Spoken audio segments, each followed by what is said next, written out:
अस्सलाम वालेकुम। मेरा मियाँ बीमार ਰਹਿੰਦਾ ਹੈ, ਯੂਰਿਕ ਐਸਿਡ ਦਾ ਮਰੀਜ਼ ਹੈ ਤੇ ਜੋੜ ਦਰਦ ਕਰਦੇ ਨੇ। ਡਾਕਟਰਾਂ ਨੇ ਕੰਮ ਕਰਨ ਤੋਂ ਮਨਾ ਕੀਤਾ ਹੈ, ਵਜ਼ਨੀ ਕੰਮ ਤੋਂ। ਬੱਚੇ ਛੋਟੇ ਨੇ, ਪੜ੍ਹਦੇ ਨੇ ਸਕੂਲਾਂ 'ਚ, ਖਰਚੇ ਨਹੀਂ ਪੂਰੇ ਹੁੰਦੇ। ਮੈਂ ਲੋਕਾਂ ਦੇ ਘਰਾਂ 'ਚ ਕੰਮ ਕਰਨੀ ਆ ਤੇ ਫਿਰ ਜਾ ਕੇ ਆਪਣੇ ਬੱਚਿਆਂ ਦਾ ਖਰਚਾ ਪੂਰਾ ਕਰਨੀ ਆ। ਮੇਰੇ ਕਦੀ ਕਿਸੇ ਅੱਗੇ ਹੱਥ ਨਹੀਂ ਫੈਲਾਇਆ, ਲੇਕਿਨ ਹਾਲਾਤ ਇਹੋ ਜਿਹੇ ਹੋ ਗਏ ਨੇ ਕਿ ਖਰਚੇ ਪੂਰੇ ਨਹੀਂ ਹੋ ਰਹੇ। ਮੇਰੀ ਵੀ ਹਿੰਮਤ ਖਤਮ ਹੋ ਗਈ। ਮਹਿੰਗਾਈ ਜ਼ਿਆਦਾ ਹੈ, ਖਰਚੇ ਨਹੀਂ ਪੂਰੇ ਹੁੰਦੇ। ਇਹੀ ਚਾਹੁੰਦੇ ਹਾਂ ਕਿ ਬੱਚੇ ਪੜ੍ਹ ਲਿਖ ਜਾਣ।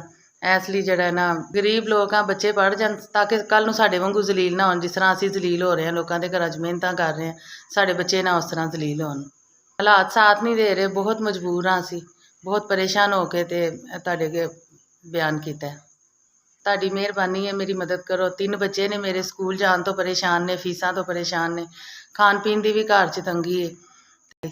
ਮੀਆਂ ਮੇਰਾ ਬਿਮਾਰ ਹੈ, ਮੇਰੀ ਮਜ਼ਦੂਰੀ ਨਾਲ ਪੂਰੀ ਨਹੀਂ ਪੈ ਰਹੀ। ਤੁਹਾਡੀ ਮਿਹਰਬਾਨੀ ਹੈ, ਸਾਡੀ ਮਦਦ ਕਰੋ। अस्सलाम वालेकुम।